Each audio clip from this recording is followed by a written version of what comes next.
ఇది ఎట్లా చేద్దాం, ఎవరితో చేద్దాం అనుకుంటున్న సమయంలో బెంగళూరులో ఎస్పి బాలసుబ్రహ్మణ్యంతో నేను ట్రావెల్ చేస్తుండడం జరిగింది. సార్. అది ఇది మాట్లాడుతూ నా దగ్గర ఒక సబ్జెక్ట్ ఉందని ఆయనతో చెప్తాం. ఆయన చాలా ఎక్సైట్ అయ్యాడు. సార్. అరే రే, చాలా బాగుంది, ఇది తప్పకుండా మనం చేయాలన్నాడు ఆయన. సో యాక్చువల్గా అది కృష్ణప్రసాద్ గారు తెలుసో తెలీదో, ఆయన ఒక ఇద్దరు ముగ్గురు పెద్ద పెద్ద ప్రొడ్యూసర్కి చెప్పాడు ఇది కథ. చెప్తే ఇదేదో ఫ్యాంటసీగా ఎలా ఉంది, ఇది వాళ్ళకి సైన్స్ ఫిక్షన్ అనే కాన్సెప్ట్ అర్థం కాలే.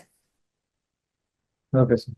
అదేదో ఉంది, ఇది ఎట్లా అవుతుంది, యమగోళ లాగా ఉంటుందా అలాగా అనుకున్నారే కానీ ఎస్పి బాలసుబ్రహ్మణ్యంకి చాలా నమ్మకం. అట్లా కాదండి, ఇది మనమే ఒక సపోర్ట్ చేసి మన గ్రూపులోనే కనుక తీస్తే బాగుంటుంది కృష్ణప్రసాద్ గారు చేయడం.